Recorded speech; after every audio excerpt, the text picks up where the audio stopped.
Hello, आप सभी का स्वागत है my YouTube channel Babli education में। आप सभी कैसे हैं? आशा करती हूँ कि आप सभी अच्छे हैं। आज मैंने जो टॉपिक लिया है वो है कबीरदास जी के दोहा। दोहा ऐसे हैं जो हमारे लिए आध्यात्मिक ज्ञान तो देंगे, लेकिन उसके साथ साथ हमारा मन भी पढ़ने से और सुनने से बड़ा आकर्षित होगा।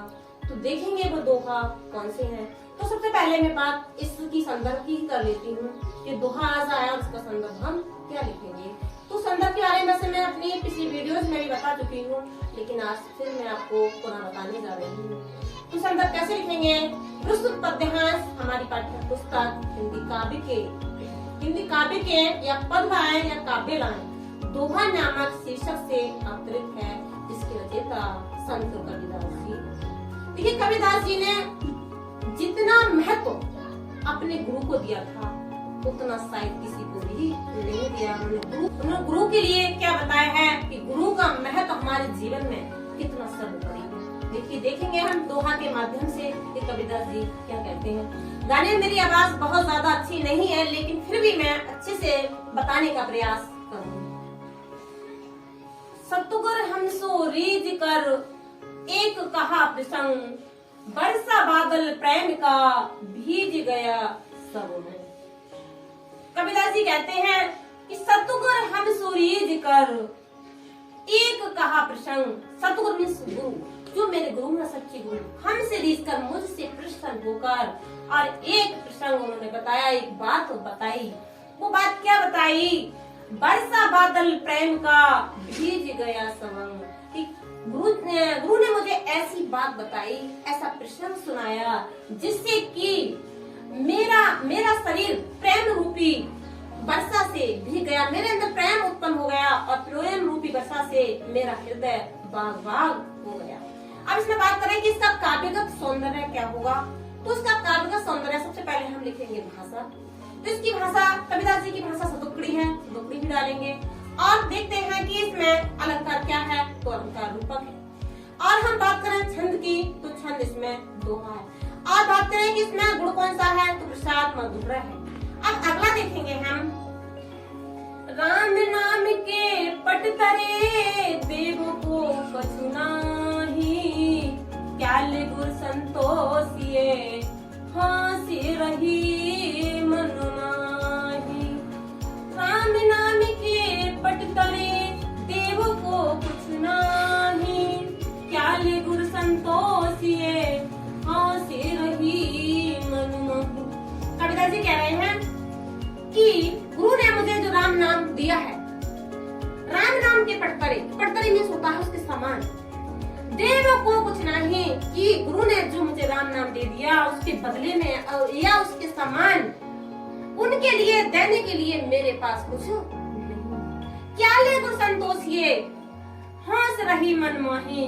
कह रहा है कि मेरे अंदर, मेरे मन में ये अभिलाषा लगी रहती है कि मैं अपने गुरु के लिए क्या दे सकूं, जिससे कि मेरे गुरु मुझसे संतुष्ट हो सके, लेकिन मेरे पास ऐसा कुछ करने के लिए इसमें वही है सदो। इसकी अगर काव्य सौंदर्य की बात करें तो इसका काव्य सौंदर्य वही आएगा, कौन सी सभी में सतुकड़ी होगी और छंद दोहा होगा।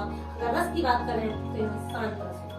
शांत रस क्यों होगा? क्योंकि जब हम किसी की वंदना या प्रार्थना या ऐसी जगह बैठे होते हैं जहाँ हमें शांति मिलती है, या कोई चीज ऐसी पढ़ने से जिससे हमारे मन को शांति मिल रही है, वहाँ शांत रस होता है। क्योंकि यहाँ देखिए गुरु का कितना बड़ा महत्व बताया गया है, जिसे सुनने से हमारे अंदर क्या हो रहा है, शांत रस की अनुभूति हो रही है, इसीलिए यहाँ पर शांत रस होगा। आगे देखेंगे, ज्ञान प्रकाशा गुर मिले सो जिन बिसारी जाई, जब गोविंद कृपा करी तब गुरु मिले आई।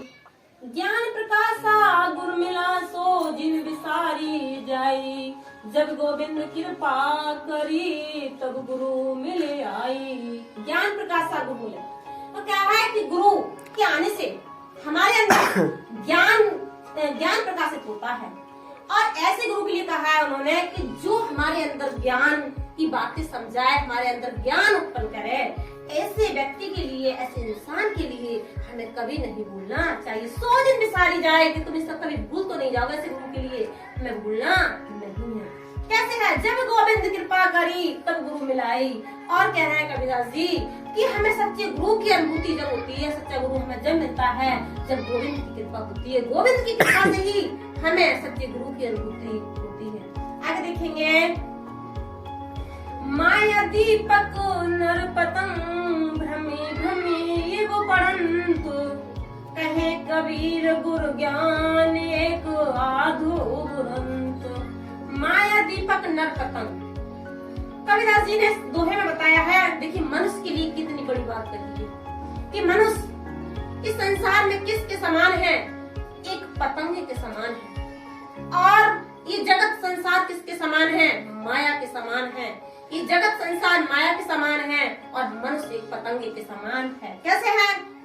माया दीपक नर पतंग भ्रमी भ्रमी इबड़ंत। जैसे कि आपने देखा है होगा जब वर्षा ऋतु होती है और देखिए दीपक जला दिया जाए तो जो पतंगे होते हैं, कीड़े होते हैं, वो उसके प्रकाश को देख देख कर उस पर ही मंडराते हैं। भ्रमी भ्रमी इबड़ंत, उसके प्रकाश को देखकर मुग्ध हो जाते हैं और उसी के आसपास ही घूमते रहते हैं। वैसे ही मनुष्य को बताया है कबीरदास जी ने कि मनुष्य इस संसार में माया को देखकर भ्रम में फंस जाता है और क्या कर देता है? वो अपने आप को जिस प्रकार से कीट पतंग उस प्रकाश पर घूम घूम कर अपने को मिटा देते हैं, वैसे ही मनुष्य इस संसार में माया में फंसकर अपने आप को मिटा देता है।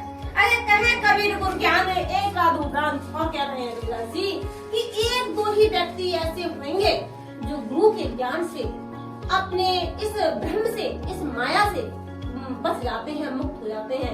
नहीं तो प्रत्येक व्यक्ति का यही हाल हो जाता है कि वो माया दीपक के ही समान है। माया संसार में मनुष्य फंस जाता है और ऐसा फंसता है कि उस माया में ही अपने आप को नष्ट कर देता है। अगर देखेंगे लास्ट स्टेंजा देखेंगे, जब मैं था तब गुरु नहीं, अब गुरु है हम नहीं, प्रेम गलियत साकरी तामे दो न समाई। देखिए यहाँ पर कबीरदास जी ने गुरु को क्या बताया है, क्या कहा गुरु के बारे में? जब मैं था, जब मैं का मतलब होता घमंड, अहम, प्राउड, जिसके अंदर प्राउड था कि मेरे अंदर जब प्राउड था तब गुरु नहीं था, तब मेरे अंदर गुरु का ज्ञान नहीं था। अब क्या है? अब गुरु है हम नहीं, अब मेरे अंदर गुरु का ज्ञान है और घमंड नहीं है। तो क्या होता है? प्रेम गली अति साकरी तामे दो न समाये। हमने कहा है प्रेम की गली अत्यंत संकुचित है, अत्यंत पतली है, जिसमें कि दो नहीं समा सकते। जहाँ पर घमंड होगा वहाँ गुरु नहीं हो सकता और जहाँ गुरु होगा वहाँ घमंड नहीं हो सकता। कबीरदास जी ने सब कुछ अपने गुरु के बारे में बताया कि अगर हमें ईश्वर तक का राम नाम किसने दिया? हमारे गुरु ने ही तो दिया। अगर हमारे गुरु हमें राम नाम नहीं देते तो हमें राम नाम के बारे में कोई नॉलेज नहीं होती, कोई जानकारी नहीं होती। ऐसी ही वीडियोस देखने के लिए प्लीज मेरे चैनल के लिए सब्सक्राइब कर लीजिए। आप आज के लिए इतना ही, मिलती हूँ आपसे नेक्स्ट वीडियोस में, तब तक के लिए बाय।